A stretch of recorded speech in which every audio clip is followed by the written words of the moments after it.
Hi, everyone. This is Craig Zauser from PCDN Global here with the latest episode of our Social Change Career podcast. Today, we are talking to Catalina Cock Duque, who is the co-founder and president of Fundación Mi Sangre, an Ashoka Fellow, and an amazing innovator. This is season 10, episode 12. I could be wrong on that, but I'm pretty sure. And the three of us, myself, Catalina Rojas, and Catalina Duque, are all in Medellin, Colombia, so close to each other. I will summarize Catalina's bio. So she has more than 25 years experience in the innovation sector and has really been working at the forefront of helping build a world where everyone can help contribute to positive impact, more peaceful and inclusive societies. She's the co-founder and the president of Fundación Mi Sangre, which works to activate ecosystems and develops capacity so that new generations of actors can help build the culture of peace. It's impacted more than 2 million Colombians in helping them, quote, create more peaceful solutions at the community and policy level. And she's also the co-founder of the Weaving Lab, a global community of network weavers learning together how to interconnect people, projects, and places to build more healthy, thriving systems. She's also the CEO of Amichocho, which is the creation, Choco, which led to the creation of the world's first social and environmental certification for artisanal gold mining in Colombia and around the world in 10 countries. And for anyone who knows South America and lots of places, there's a big challenge with large-scale mining, but also small-scale mining and contamination and pollution and lots of other things. She's also involved as an investor and a board member in Ecoflora and Ecoflora Cares, which is working around plant extracts for home care and natural dyes. She has done consultancies for many different organizations around the world, working on systems change, conscious leadership, sustainable development, and innovation. She holds a BA in sociology from Maryland University and a master's degree in social policy and planning for developing countries from the London School of Economics in England. And she also is an Ashoka Fellow, a responsible leader from the BMW Foundation, a rising talent by the Women's Forum, a young global leader from the World Economic Forum, and a Synergos Fellow. For people who have not joined us in the podcast before, what we'll do is Catalina Rojas and I will ask some questions, but we'd love to hear from people joining us on LinkedIn in particular. So please let us know where you're watching from and feel free to start putting in some comments and questions and we'll bring those into the conversation. And usually we have people from all over the world. Once this recording is finished, this will be available on LinkedIn and YouTube. And then in about 3 to 4 weeks, it'll be converted to one of our 100+ podcast episodes. One quick request, if you like this podcast episode or any of them, the one thing we ask people to do is consider sharing and rating the podcast because it can help grow our impact. So Catalina, thank you so much for joining us today, and I'll turn it over to Catalina Rojas. What a great honor it is to have Catalina Cock Duque today in the Social Change Career podcast. It's amazing to have you. Buenos dias. I hope you have your coffee. For those of you that are in the morning, for those of you in the evening, please don't take coffee because you won't sleep well. But Catalina, it's amazing, and I just want to first of all thank you, and then later on we'll tell you also to the audience, to those of you who are not familiar with the foundation where you're currently at. But I was instructed to ask you the very first question, and based on the amazing description that Craig made on your bio and everything you've been done, how would you characterize the change or what motivates you in terms of your why and the change you want to create in the world, either in the past or in your current role? I guess the most simple way to name it would be the possibility of creating a world where we're all more connected to oneself, to others, and to the environment. I'm really, really passionate about unleashing humans' potential to contribute to a more peaceful, democratic, and inclusive society. I've done it through different ways, and I guess what I'm doing right now with Mi Sangre focuses more on unleashing young people's potential to contribute to this world that I dream of. But throughout my career, I really, really enjoy um, bringing different people from different worlds, from different sectors, contributing to unleash their potential and their passion, and weaving them together to create initiatives for social and environmental change. Okay. So just we have a lot of Colombians joining us today: Maria Antonia Perez, Marta Salazar, Lucas Pena. So welcome everybody, and people from Canada. So we'll be sharing as where people are coming from, and please feel free. Sweden. So usually we have about 20 different countries. So please feel free to let us know about your background. So Catalina, going back, let's say, to your younger childhood, did you aspire to be a social innovator, or when you were younger and you thought about possible careers, did you imagine a path, or who inspired you, or how in the world did you start to create these innovative organizations that are affecting millions of people in positive ways? I think there was a natural dimension to it, and maybe a lot of influence from my family as well. My friends used to make fun of me in middle school and high school because even if we went together on a vacation trip to, I don't know, the Chocó region, for instance, they would laugh at me because I would focus more in looking at the issues that were happening on the ground, organizing women around gender equity issues. Like it was in my veins. Also, in school, I was very active as a leader. I guess it was running through my family as well. My grandfather was the founder of the Cruz Roja in Colombia, the Boy Scouts and Girl Scouts. So I was a Girl Scout myself. So I was always in contact with nature and working with different, very diverse people and in teams. And so it was always there. And I guess I had two anecdotes that really, really marked my life. One was when I was very young, about 17. I was in 10th or 11 in high school, and my father was working for the government, and I had the opportunity to go with him to visit the Chocó region to announce the arrival of electricity. Since I was a nature lover, I was really, really excited about visiting one of the biggest biodiversity hotspots in the world. And I was really shocked when I was overflying this region, and it looked more like the moon, an arid place. For the first time in my life, I felt the pain of the earth, and that really marked me.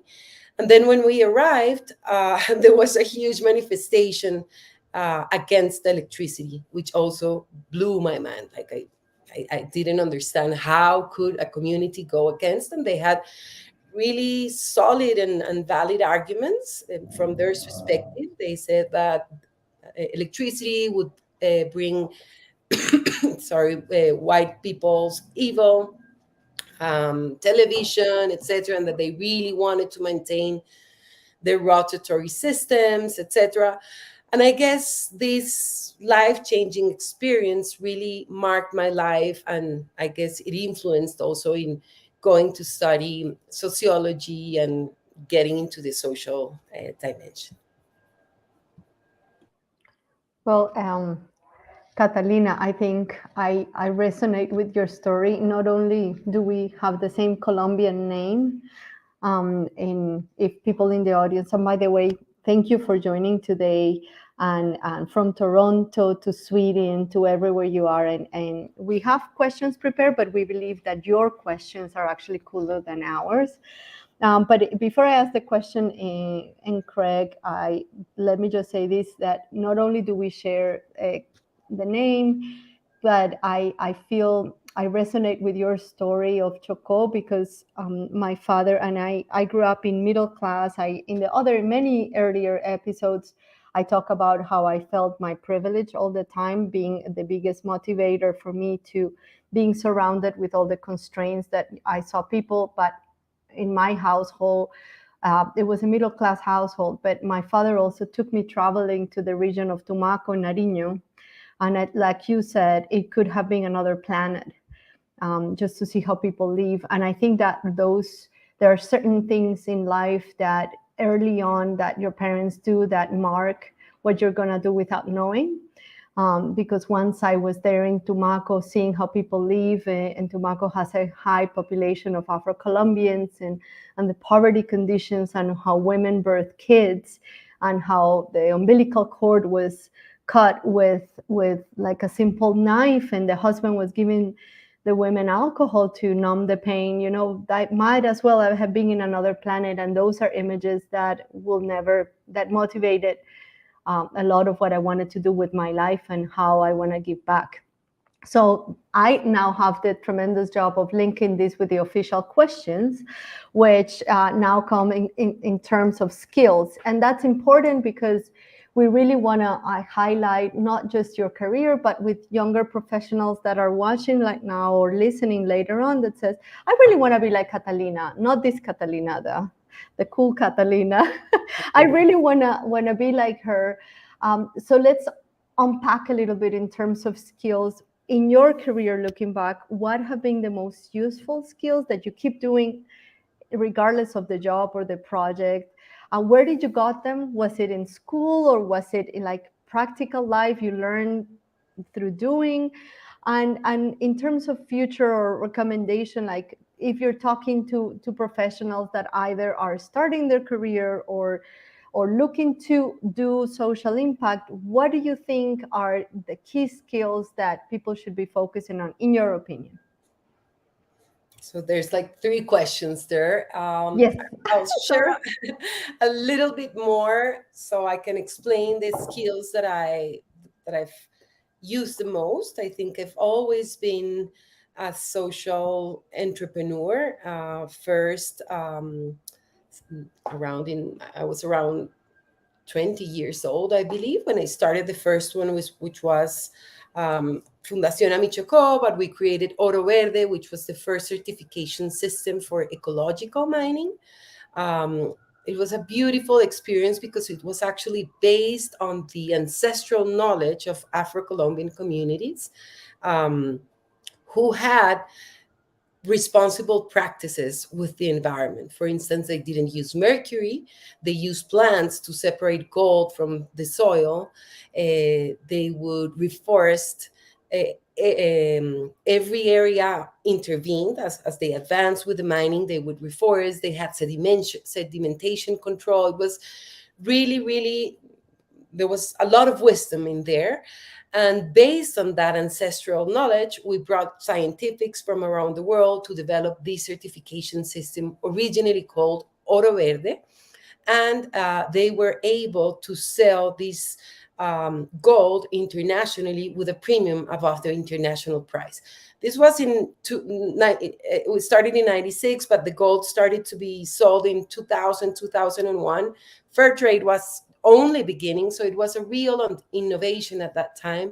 And this organization actually grew through the creation of the Alliance for Responsible Mining, which was, again, a multi-stakeholder initiative bringing refiners, jewelers, miners, practitioners, like from around the world, to agree on what responsible mining for artisanal and small-scale mining would look like, not only in environmental terms, but also in terms of gender and other social issues. And then through Mi Sangre, it has also been really exciting adventure of setting up an organization and an initiative with a systems approach. We've been for 14 years now. Oh, I've been for 14 years. The organization was set up before, but as a totally different platform to channel funds from abroad to support organizations who were working with victims in Colombia. But when I came, and actually Juanes is the co-founder, we actually name ourselves co-founders because that's really when the model that we're actually implementing was born. And it's a process where we weave ecosystems, we bring very different people together, and we develop capacities for young people to actively participate in peace building. We've been in more than 200 municipalities in Colombia. And again, it has a systems approach, in the sense that we tackle the root causes of the problem, but we also bring all the actors. Although we're working directly with young people, we work with teachers, with community leaders, with government officials, weaving them together and opening spaces and opportunities for young people to act within the school, at the community level, influencing public policy, changing narratives, and the impact has been really, really deep at the regional and local level. So I share this because in terms of skills, I think, well, obviously, listening and empathy for me have been very, very crucial in both settings. I invested a lot of time in really understanding the problem, not only from the books, which is important, looking at data, comparing what exists out there, but listening to beneficiaries, listening to the local dynamics, and really understanding what's happening on the ground, and therefore designing to their own needs. I would say that also a systems thinking in order to tackle issues with the complexity that it requires. Many times we think of social issues like in a linear way. So it's input, output, and we also focus only on symptoms and not necessarily in all the causes that go very deep, in the sense that, again, it can be all the actors that have an influence in whatever issue we're tackling. In the mining experiencing, for example, we had to work not only with miners, but with traders, with refiners, with jewelers, with the NGOs that we're supporting, et cetera, et cetera. And I already shared how we did it, or how we do it in Mi Sangre currently, but also with beliefs and mindsets and paradigms. Many times that's what stop us from achieving change, because we tend to see the world through our own lenses, through our own reality. And for instance, in Colombia and in many countries around the world, young people are usually seen either as passive actors or as a risk. So all the solutions are around keeping them busy so they don't commit crime. And the fact is that if there is a mindset shift around understanding him, understanding their transformative capacity, their creativity, the strength they have to change realities, it's a totally different approach. So yeah, mindset, a systemic mindset is really important, and that has been critical in my life experience. And I would say a leadership style. Leadership, yes, it's a critical skill, but I believe in a leadership style that I call weaving, because it's not so much about a leader being at the center, top down, showing how to do things, but it's actually a person who can bring many people together, many projects, many ideas, and this is obviously connected to a systems mindset. And it also has to do a lot with being the system you want to create, being the change you want to create, like embodying that change and being really conscious about how you show up in the world and how you connect to other people. And obviously, or not obviously, but another dimension of that kind of leadership is a long life learning mindset. In Mi Sangre, we have a big poster in the entrance of the organization that says, no one, nada ni nadie es un producto terminado. So no one nor anything is a final product. Like, we're always trying to learn from, as individuals, of course, keep on studying, inquiring, being curious, etc. But also from what we do, we're always reflecting and learning to ensure that we can improve. Thank you so much. Thanks so much, Catalina. So just a very practical question, and then we'll move on to some deeper ones. And we'd love for people, we have people who Husan from Palestine, and we hope things calm down there since there's some violence going on in Gideon and all over the world. Let us know where you're watching from and start sharing your questions, please. But I'm always learning and upskilling and just have fun. Like I think it keeps me more vibrant and alive and just interested in the world. So you mentioned both Fundación Mi Sangre. This I love the phrase, like no one's a finished product, like no one's fully cooked, and there's always things to learn. So as an organization, if you think about staff or the participants or your board, as an organization, what are some things that you're all working on? And you individually, whether it's something completely fun that has nothing to do with work, or you're reading a book or learning how to draw, or what are some things that you're currently working on, or working is not the right word, exploring? As an organization, in terms of learning, you both at the organizational level, then you personally, like, what are you curious about or engaging with to keep yourself inspired? So I'm really, really curious right now around inner change for outer change, around inner development, even healing, trauma healing. Like I'm really, really curious and starting to understand and to believe that both individual and collective, even intergenerational trauma, play a big role in how we behave today. And I believe it's actually a huge obstacle of not achieving the change and being able, that the change we want to see in the world. I'm part of the Wellbeing Project, and I've been I'm a participant in the Inner Development Program, and that has really awakened my interest in this. So I actually recently became certified as a coach. I'm about to start a course around trauma healing. So yeah, that's an area where I'm really exploring and enjoying a lot, and also continuously bringing these learnings into the organization. So upgrading our methodologies, our conceptual frameworks, etc. So, and even though that's an example of what I'm currently interested in, I think we are really a learning organization. We actually have a space or a process, I don't know how to call it, like we call it Maloca, which is exclusively dedicated to learn as an organization. And there are, we bring both surveys and results from interviews, from participants, from facilitators, from coordinators with specific questions. So we're constantly learning and reflecting together around specific issues. And we also identify critical issues that we want to learn about. For instance, right now, artificial intelligence, of course, is a huge issue. So as a team, we're inviting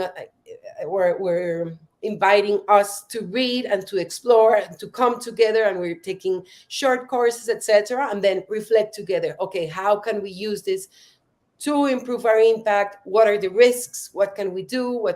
Etc. So it's really like a constant process, and I think that's actually what has kept me for so long in both organizations. Like many people say, oh, I need change, I need to grow, etc. I find myself growing and learning a lot, but I believe, even if I've been for 14 years with this organization, but I believe it's because there is a commitment, both personal and at the organizational level, to constant learning. Okay, so just two quick follow-up things, and I'll turn it to Catalina. So one, just a promotion for LinkedIn. So they have 100 different courses available for free on LinkedIn Learning. So I'm taking a bunch of them. I mean, I have a paid account, but if you don't have a paid account, I think it's through June 15th. Some are amazing. One I finished and I didn't understand 80% of it because it really got into, neural networks. But I would encourage anyone. I mean, I'm playing around with all the tools. We're educating ourselves, but LinkedIn is offering it for free because they know this is one of the critical skills. And as our friend Flynn Coleman says, if we don't engage with, everybody should be engaging with AI, because if we just leave it to the tech bros, we're all going to be in deep trouble. So check her out on her podcast. So one follow-up question, and then I'll turn to Catalina. So one of my alum, I still teach, but I was at Georgetown 10 years. So one worked at the Luminous Project, which was J.K. Rowling's project that worked a lot on kind of helping keep kids out of orphanage. And then Ben Affleck does a lot of work in Eastern Congo. And so Juanis is the co-founder of this organization. I'm just curious, what does it mean to have, like, let's say, the star power and commitment of Juanis? And then And then is there any kind of network? Because a lot of, let's say, people are using their star power not just to promote themselves, but to do, if you think of Sean Penn, like there's people who are using, Jose Andres, there's people who are using their star power in a really ethical way. So is there any, do some of these people get together and say, here's the issues we're working on, how do we learn from each other? Or is it more just that's all within larger NGO sector or social change sector? For me, it's been a wonderful experience, and actually, because of the potential I saw, it was that I made the decision partly to leave my own initiative, Oro Verde and ARM, etc., to join Juanes to create a new one, because I really thought I really saw one, his genuine commitment, like he was deeply caring, like you could see it in his music, because sometimes it can be somehow light, or even because it makes them look good, or or the commitment is at a certain level. His commitment is really, really deep, and he's very inspirational, he's very creative. So I think it goes beyond having a star, mobilizing other people, which obviously plays a great role. Like it's very valuable. He opens lots of doors.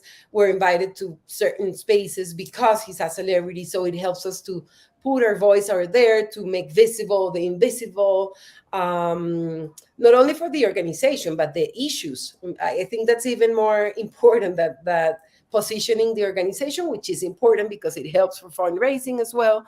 But the issues are really critical. Like for when we used to work in issues around landmines, Mi Sangre and Juanes in particular played a critical role in creating awareness around this issue, in creating the first presidential program to provide support for lightman victims, around reconciliation, where we've done a lot of work. His voice is really, really important. But as I was saying, I think it's more about the inspiration, the commitment, having a partner who is so sensible with these issues is really exciting. About networks that he's involved in, more as an activist, that I would say he played a really leading role through Paz Sin Fronteras, Peace Without Borders. Some of you might remember that he organized two huge concerts, which were very important. One that was before maybe 2007, I don't remember the dates, but Colombia and Venezuela were in a very in a very critical situation, with lots of tensions among the two countries. And he very spontaneously organized this concert, mobilizing thousands of people to call for peace between the two countries. And the other one was in Cuba. I think it's the biggest the biggest concert. He brought many artists from all over the world to sing in Cuba.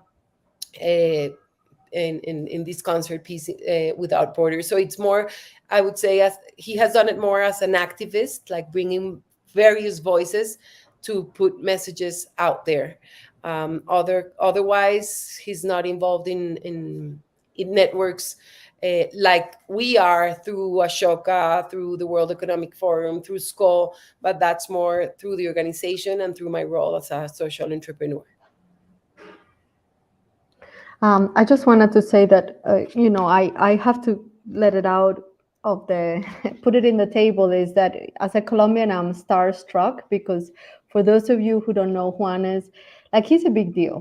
And so I have to just set it, I'm starstruck, and I'm doing okay so far in the interview. But we're talking 3 Latin Grammys, we're talking 15 million records sold worldwide. He's great, and if you want me, I can sing you some of his songs, because I know a few of them by heart. But we're gonna continue, because I wanna imagine if Juanes were here, he would say that Catalina, his co-founder, is also a superstar, and he is as honored to have her, I imagine, as we are to have him. in the Fundación. And Craig, I'm going off script, and there's nothing you can do, Cata, but I let me recommend. interrupt you to tell you it's 26 Grammys. I quickly looked on Wikipedia, damn internet, but thank you for your correction. But it only proves my point. So we should all be very starstruck. Okay, And my apologies to all of you for the lack no of knowledge worries, of no how many worries. Grammys. But it's amazing. Craig says something quite interesting. It's like, Colombia, for such a small country, you guys produce so many rich music and musicians. And I'm like, hey, I didn't realize that.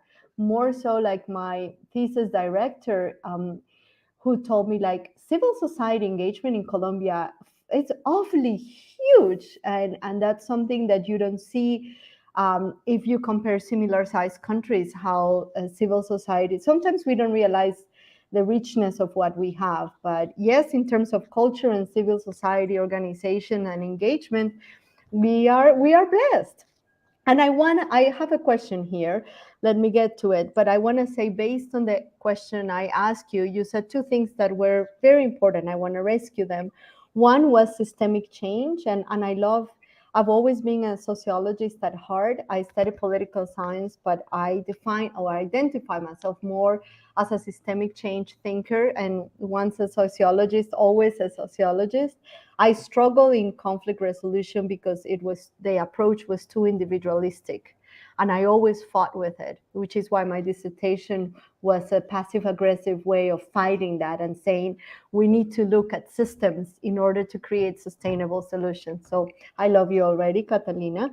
And the question is more on the second point you made, which is creating leadership as a weaving exercise, which is beautiful. But my question is that I lived outside of Colombia for 20 years. Some of you that have listened to the podcast before know that. And then I came back, which is awfully weird and complex. And I started participating in community meetings in my daily life. And I started noticing that in terms of facilitating those community meetings, we were still 20 or many years before.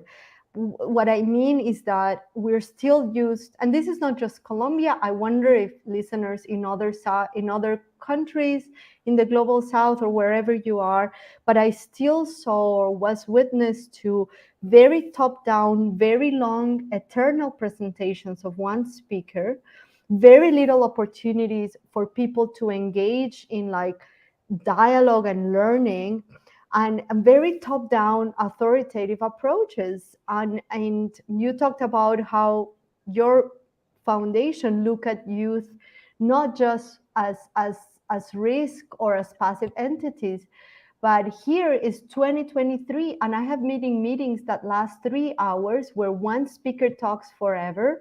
There's never engagement. How are you changing with the weaving leadership approach the way you do your work, and preparing a society that we should depart ourselves from those top-down approaches to democratic, and realizing that knowledge is not just in one person or so-called expert, but in the wealth and the wisdom of everyone? Thank you, Catalina. I love that you touch on this because I agree with what you're saying, and I really think there's a huge potential if we manage to mainstream this kind of leadership. Actually, I'm a co-founder of the Weaving Lab. I would encourage you to take a look at it. It's weavinglab.org, and it's a community of practice that we created with several weavers. We didn't know that I mean, it was a term that uh, we we developed afterwards, but we had the same kind of inclination. It was a question around how can we accelerate change, how can we grow our impact. I remember that in Bisangre we had already reached like 1.5 million or something, and many years of lots of efforts, etc. And we said, no, we need to accelerate. So we've been learning together and trying to explore what are the skills, the standards, the approaches to enhance this kind of leadership. And there's an interesting development there.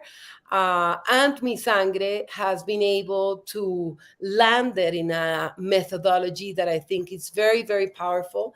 Our teams are all trained in this approach to make sure that we all see ourselves as weavers, but at the same time, we use it in the field. For instance, bringing, as I said, although we work with young people, we understood that to change, because one thing is to unleash young people to become change makers or peace builders. But if we really want to change the culture around peace, if we want to build a culture of peace, which entails many things, it's about gender equity, prevention of gender violence, prevention of forced recruitment, mental health, migration, you name it. There's many, many things that entail a culture of peace. But I want to give you an example of how we facilitate these kind of meetings to avoid that top-down approach that you're sharing. And basically, it's a process where we invite all the actors that have an influence on the issue that we want to tackle in a specific territory. In Montes de Maria, for instance, a region in the Caribbean coast of Colombia, we prioritized the prevention, gender equity and the prevention of gender-based violence. And we invite the police, the judiciary, government officials, youth, young people who have been active in our programs, teachers, etc. And we see it as a learning journey. And learning, it's not us as teachers, it's learning from each other. So the first approach that we have is looking inside ourselves and recognizing our own strengths, our own even weaknesses, etc. And from there, building a certain level of vulnerability where we, in a safe space, of course, trust begins to develop among participants, like a different kind of connection from a human dimension, not from labels or titles. And then we start looking at the problem from a systems approach, observing the problem from different perspectives. Of course, a policeman will see it very differently how a victim envisions it, and from a government official or a teacher or a mother, and starting to build that systemic view of the problem makes all the difference in the processes. And how we do this is actually using theater, drawing, storytelling. It's playing, it's fun, like time flies. It's really an intense learning, but it's people are impressed because the turnover, the level of permanence is really high, like 90% or something. People remain through all the entire journey because they're learning, they're engaged, they're contributing. And then the solutions that can come from that experience are really powerful because they tackle all the dimensions: adjustments in policy, in routes of attention, mobilization campaigns that are very creative, leveraging the capacity of local media, but young people who are very creative using theater. Like motor taxis are used as ambassadors, and as we train them so they could become also a protective environment for women in the territory, but ambassadors. So very, very powerful what emerges from there. And again, it's not Mi Sangre that has the solutions. It's the community. It's the people who live there, who have the real expertise. So it's weaving that wisdom together, weaving those relationships, building trust, and creating the field for something bigger to emerge. Amazing. So we have about 15 minutes, so feel free to add questions if you'd like. So I'm going to ask a bigger question, then we'll get down to some more career advice. Cata, I've been coming to Colombia I've lived in lots of countries, Bosnia, all over. And I met Catalina and I are married, Catalina Rojas. And so we met in 99. I've been coming to Colombia for more than 20 years and living here for over 5. And when we were moving here, Catalina said, Colombia is a little bit like a bad partner that, it's amazing, wonderful, but it's always going to disappoint you. And so just a question for you and Mi Sangre, and just in general, even my first, Kat used to be very involved with Rede Paz, the national network of initiatives for peace and against war. So I remember 20 years ago, I went to one of their conferences, and I've always thought that peace builders and change makers in Colombia are some of the most sophisticated and insightful in the world. And I don't say this I mean, I think they can be incredibly disorganized and the meetings go on forever and they need help with structures. But in terms, so two questions here is like, how do you sustain your own work or mi sangre? Because there's so many immense challenges. Like it's celebrating that, like, you know, there's, I mean, the peace process before the current round, which is the most successful, you know, at least at a macro level, there's been so many setbacks. So how do you just sustain yourself and people you work with? And then for other people wanting to work on these huge, complex, systematic challenges, which whether it's economic inequity or health inequity or environment, what are your suggestions for others? You know, because this is not like getting a, you know, changing one little block, getting a, like a, you know, putting a tree or planting, like these are complex issues. So what is your advice for change makers, how to work on these hard issues without burning out or just losing hope? Really important question. I believe also because of a personal experience where I was burned out in my previous experience, and I ended up even losing passion for my own initiative.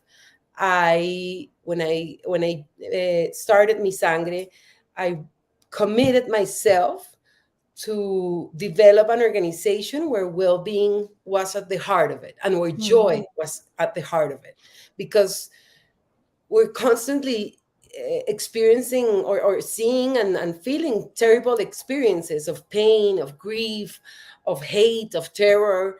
And if it's really easy to be drained and to be highly affected by this. So I think we've been able to build an internal culture where we're constantly nurturing ourselves and taking care of ourselves, both individually and as a team. We have rituals like every Tuesday, entire organization. Sometimes it grows and shrinks depending on the projects we have, but we've been even 150 people together. We come, we're dispersed, so it has to be via Zoom.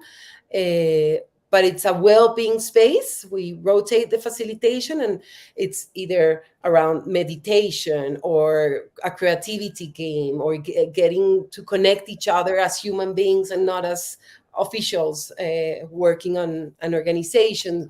And even if it's only once a week, it's supposed to remind us that it is important to do it in a constant manner. And we actually have it's open source. It's in Mi Sangre's webpage. We have an entire library with activities to nurture our own well-being.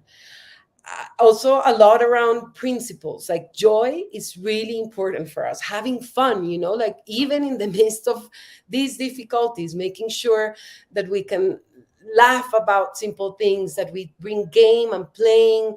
So in meetings, it's spontaneous, but we can play a song and end up dancing, or we do check-ins using drawing.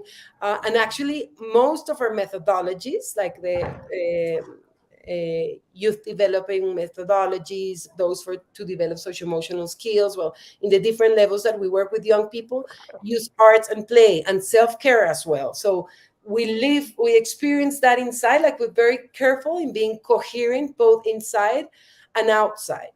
And another principle that I think sustains us is that we always work, or our work is based, I'm trying to make a translation here, sorry, sobre la capacidad y no sobre la carencia. So we have a mindset to work on what's there, what's the capacity, and not on what's lacking.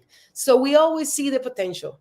And even in a space where terrible massacres have happened, there is creativity, there's inner strength, there is friendship, there is social capital, there are strong women fighting. So we look on those assets and those capacities and build on that. So I think that also helps to maintain our mind and our hearts and our bodies filled with energy to keep up the work. Thank you so much. I did my dissertation, Arts and Peace Building, you know, because I think too much of in Bosnia. So looking both resisting war and using it to advance reconciliation. I've always thought peace building, too much of the practice is too cerebral, but it's, anyway, but Kata, go ahead. We have about. And of course, not everything is joy. I mean, there's Yes. moments, and there's also space for that, of course. And we bring people together. Like several times, we've had to bring the National Network of Young Peace Builders, simply to have a circle to cry and to share our fears, our pain, our griefs, and that's okay as well. But there's space to hold it, So. I was gonna translate, but I didn't want to interrupt. But I guess the translation would be the glass half full instead of seeing the glass half empty. And as you were talking about in those incredible painful places, I consider myself also burned out, and I guess one of my biggest victories in life has been inserting the work-life balance burnout question in our podcast to have this conversation with our amazing interviewees that we bring, because we don't want to leave the impression in PCDN is like, oh, come do social impact, it's wonderful, you'll never be burned out. We actually want to talk about things that are uncomfortable, like money, difficulties, sometimes the tediousness of work. I mean, you are tremendously inspired. I want to go and apply to work in your foundation already, and I don't say that every day, Craig knows. But I imagine like a lot of the work, sometimes I keep telling people, is like, sometimes your work is boring. Boring is part of adulting, tediousness, fundraising. God, sometimes you have to write, oh my goodness, reporting to donors. That is, we all have done it. And it is, I mean, like, and there are wonderful moments as well, but a lot of, I mean, none of this is wonderful. And we like to talk about failure. In a couple of things. Oh, Jesus, when I said failure, I lost my train of thought. I guess my question there, and I'm going to stop commenting because I have a million, but my question here, what is the best career advice you have received?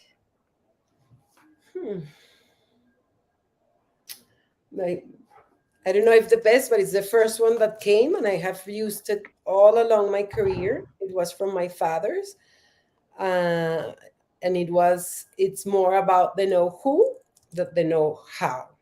And I guess it connects to weaving. I knew nothing about mining, or I have no formal training in environmental issues, and I was able to set up the first certification system in the world. So it's knowing who and knowing how to connect to that person and to bring that knowledge and wisdom into the table and to connect it to others. I think that's something that has kept with me throughout my career. Well, I think that if you're not going to copyright it, we will, because it's a great peril of, and it is at the core of what networking, the power that collaborative networking or networks, you can use networking also for not good causes, but when you put networking to good, that career advice that you said is not the know-how but the know-who, just explains beautifully the power of networking. So thank you. How can we cooperate in good? Yeah, and that's what I don't know if you guys know, some of you that are new to PCDN, Peace and Collaborative Development Network. We apologize for the lack of good name, but at the DNA of PCDN is collaborative networking. So love it. Correct. So I think Imad's based in Palestine. So I guess do you have any thoughts for others about? And there are actually more and more jobs. It's still a fraction, but there are network weaver jobs, which has been really, I mean, the good thing about social change, 30 years ago, there weren't that many networks. Now there's networks for everything, donors, funders, bilateral. So I always tell people whether you're mid-career or beginning, like first find the network people and the network hubs, because there's almost a network for everything. Instead of like searching aimlessly, then find your home or homes. And then from there, you can go out to individuals. So any advice on that network weaving, and then also how can people who are not in Latin America engage with Fundación Mi Sangre? Like your stuff is open source, or you only hire in Colombia? Like, one is just your learnings and questions, and then two, for hiring, is it only in Colombia and stuff like that? I'll start by the second one. No, we hire also abroad. We're actually have a person who's starting this week, working from Scotland.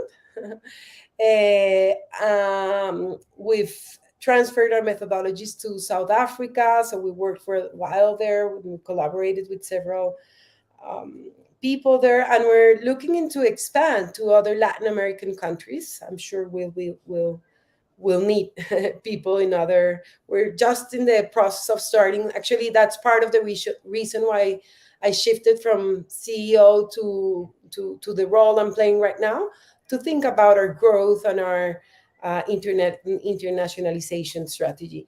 But even with the work we currently do in Colombia, we work with people abroad.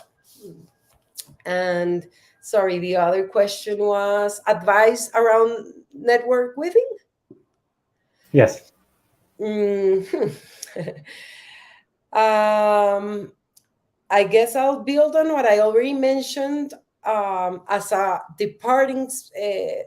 the departing point is working on self-awareness and inner work is really important. I really think it makes a difference, not only for well-being, but to be able to connect in a deep manner with other people, to be able to build trust, to be aware of your own weaknesses and strength, and to be able to build a trusting relationship with other people. um, Not looking at transactional relations makes a huge difference. I was at the Skull Forum a couple of weeks ago, and that was like my main purpose. And it made such a difference because I wasn't there with an agenda looking who has money or how much I'm going to get for that. But being present in, it's about relationship building. Actually, when I go in fundraising, I shift my mind to friends raising, and it's genuine. Like it's building relationships, and then everything will evolve, and showing up authentically. And that's why I make an emphasis in working on yourself, because if you feel strong and you feel good enough, it's going to be easy to build trusting relationship, and then everything will emerge. Okay, so Catalina, Rojas, would you like to wrap up? Yes, I would, first of all, what a pleasure it's been, and how lucky I feel that we're in the same city, and if your agenda and time permits, we'd love to make a physical encounter and continue weaving this conversation. I feel so honored, and most of the time we have interviews all over the world, which is great, but how nothing will replace the in person. But I want to thank you for your time and your wisdom and your creativity and this energy that we've had today. And I also want to an opportunity to tell Craig what he said when I told him about Colombia, because and I don't know if other people in the global south or in your own cities, wherever you live, to me, we all have, because of our 6 decades of conflict, we all carry, I can ask most Colombians, we all have a painful history to relate to. And I told Craig, to me, Colombia is like that boyfriend you had that you fell in love and broke your heart, but you are still deeply in love with. And I just want to say that I don't understand how, but I grew the most delicious pineapple for the past 2 years. And it was like magical pineapple. So Colombia can give you deep sorrow, but then I just can't believe that I grew a pineapple it took me 2 years.